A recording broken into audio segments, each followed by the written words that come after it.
Hello friends, welcome to learn English Chitraraj YouTube channel. आपका learn English Chitraraj YouTube channel में स्वागत है। फ्रेंड्स, आज हम वर्णमाला को पढ़ेंगे कि वर्णमाला क्या होती है, वर्ण किसे कहते हैं, स्वर किसे कहते हैं और व्यंजन किसे कहते हैं। तो ये सभी हम इस वीडियो में आज देखेंगे। So let's start. वर्ण की परिभाषा।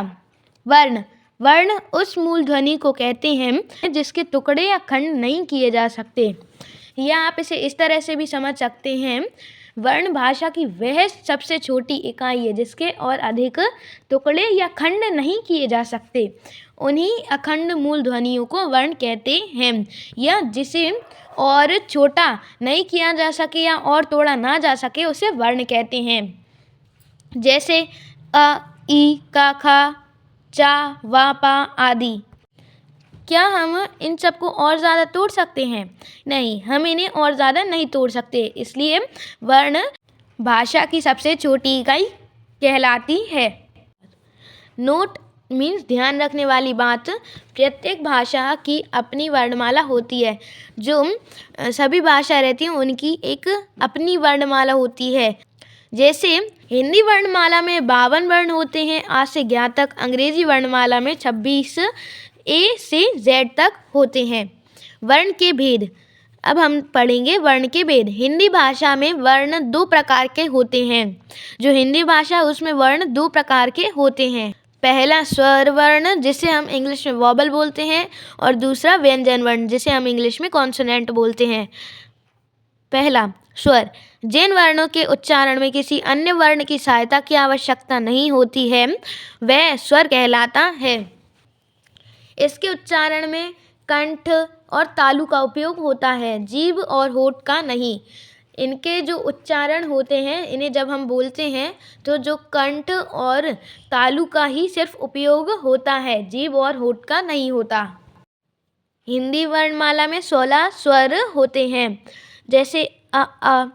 वैसे तो हिंदी वर्णमाला में 13 ही स्वर होते हैं, लेकिन 3 स्वर और आ जाते हैं, इन्हें भी हम स्वर ही बोलते हैं। स्वर के दो भेद होते हैं। पहला मूल स्वर और दूसरा संयुक्त स्वर। पहला मूल स्वर अ, आ, ई, उ, ए और ओ। दूसरा संयुक्त स्वर ए, आ प्लस ए और ओ, औ, आ प्लस ओ। मूल स्वर के 3 भेद होते हैं: ह्रस्व स्वर, दीर्घ स्वर और प्लुत स्वर। पहला ह्रस्व स्वर। जिन स्वरों के उच्चारण में कम समय लगता है उन्हें ह्रस्व स्वर कहते हैं। ह्रस्व स्वर उन्हें कहते हैं जैसे हम अ बोलते हैं तो इसे बोलने में हमें बहुत कम समय लग रहा है तो उसे ह्रस्व स्वर बोलेंगे। ये 4 होते हैं, ये सिर्फ 4 ही होते हैं: अ, ई, उ और रे। ये ह्रस्व स्वर में आते हैं। दूसरा दीर्घ स्वर। जिन स्वर के उच्चारण में ह्रस्व स्वर से दोगुना समय लगता है उन्हें दीर्घ स्वर कहते हैं। जब हम ह्रस्व स्वर बोलते हैं उनसे दुगना समय लगता है तब हम उसे दीर्घ स्वर कहते हैं। ये 7 होते हैं: आ, ई, उ, ए, ऐ, ओ और औ। तीसरा प्लुत स्वर। जिस स्वर के उच्चारण में तिगुना समय लगता है उन्हें प्लुत स्वर कहते हैं। प्लुत स्वर उन्हें कहते हैं जब हम ह्रस्व स्वर बोलते हैं उनसे 3 गुना ज़्यादा समय लगता है तब उसे हम प्लुत स्वर कहते हैं। इसका चिन्ह अ का चिन्ह होता है। इसका प्रयोग पुकारते समय किया जाता है। जब हम किसी को पुकार रहे हो तब इसका उपयोग किया जाता है। जैसे सुनो, राम, ओम, इस तरह से। हिंदी में स्वरों का उच्चारण अनुनासिक और निरनुनासिक होता है। अनुस्वर और विसर्ग व्यंजन हैं जो स्वर के बाद स्वर से स्वतंत्र आते हैं। इनके संकेत चिन्ह इस प्रकार हैं। अनुनासिक।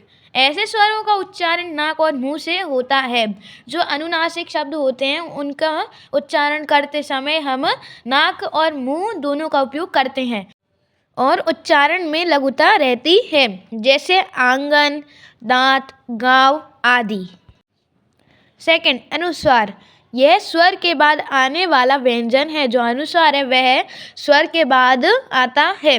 इसकी ध्वनि नाक से निकलती है, जैसे कंगन, अंगूर अंगद आदि। तीसरा, निर्नुनासिक, केवल मुंह से बोले जाने वाले स्वर वर्णों को निर्नुनासिक कहते हैं। जो सिर्फ हम मुंह से बोलते हैं उन्हीं स्वर वर्णों को निर्नुनासिक कहते हैं, जैसे अपना, आप, घर, इधर, उधर आदि। विसर्ग, अनुस्वार की तरह विसर्ग भी स्वर के बाद आता है। ये व्यंजन है और इसका उच्चारण ह की तरह होता है, जो आधा ह होता है उसकी तरह होता है, जैसे स्वतः, दुख, अतः, मन, कामना आदि। सेकंड, व्यंजन, जिन वर्णों को बोलने के लिए स्वर की सहायता लेनी पड़ती है उन्हें व्यंजन कहते हैं। कुछ वर्ण ऐसे होते हैं जिनमें स्वर वर्णों की सहायता की आवश्यकता होती है, उन्हें व्यंजन कहते हैं, जैसे क, ख, ग, च, छ, त, थ, द, भ, म आदि। व्यंजन के प्रकार, व्यंजन के 3 प्रकार होते हैं, स्पर्श व्यंजन, अंतःस्थ व्यंजन और ऊष्म व्यंजन। पहला, स्पर्श व्यंजन। स्पर्श का मतलब होता है छूना। जिन व्यंजनों का उच्चारण करते समय जीव मुंह के किसी भी भाग को स्पर्श करती है, जैसे कंठ, तालु, मूर्धा, होंठ तथा दंत, तो उन्हें स्पर्श व्यंजन कहते हैं। जिन व्यंजन में जीभ हमारे किसी भी मुंह के अंग, जैसे कि कंठ, तालु, मूर्धा, होंठ, दांत, इन्हें स्पर्श करे मीन्स छुए, तो वह स्पर्श व्यंजन कहलाता है। ये 25 होते हैं। पहला, क वर्ग। इनके वर्ग होते हैं, जैसे पहला है क वर्ग, का, खा, गा, घा और इंगा। इनमें क वर्ग में ये 5 आते हैं। ये कंठ का स्पर्श करते हैं, जो हमारा गला होता है ये उसका स्पर्श करते हैं।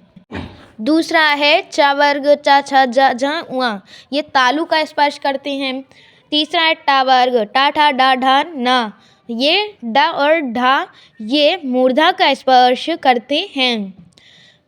चौथा है त वर्ग, ता, था, दा, धा, ना, ये दांतों का स्पर्श करते हैं। पांचवा है प वर्ग, पा, फा, बा, भा, मा, ये होठों का स्पर्श करते हैं। दूसरा, अंतःस्थ व्यंजन। अंतः का अर्थ होता है भीतर। अंत का मीन्स होता है अंदर या भीतर। उच्चारण के समय जो व्यंजन मुंह के भीतर ही रहे, मीन्स जो व्यंजन हमारे मुंह के अंदर ही रहे, उन्हें अंतःस्थ व्यंजन कहते हैं। ये व्यंजन 4 होते हैं, ये सिर्फ 4 ही होते हैं, य, र, ल, व, बस। इनका उच्चारण जीभ, तालु, दांत और होठों का परस्पर सटाने से होता है, किंतु कहीं भी पूर्ण स्पर्श नहीं होता।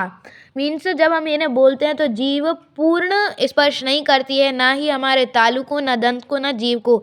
जैसे हम बोलते हैं या, तो ये कहीं भी जीभ पूरी तरह से टच नहीं हो रही है। इन्हीं को हम अंतःस्थ व्यंजन कहते हैं। तीसरा, ऊष्म व्यंजन।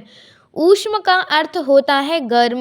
जिन वर्णों के उच्चारण के समय वायु मुंह से विभिन्न भागों से टकराए और सांस में गर्मी पैदा करे, उन्हें ऊष्म व्यंजन कहते हैं। जब हम इन व्यंजन को बोलते हैं तब हमारे मुंह से जो ऊष्म बाहर निकलती है, मीन्स जो गर्म हवा बाहर निकलती है, उन्हें ऊष्म व्यंजन कहते हैं। ये भी 4 होते हैं, श, स, सा, हा। ओके फ्रेंड्स, तो आज की वीडियो में बस इतना ही। यदि आपको वीडियो अच्छी लगी हो तो इसे लाइक, शेयर और सब्सक्राइब ज़रूर करें। Bye bye, have a nice day.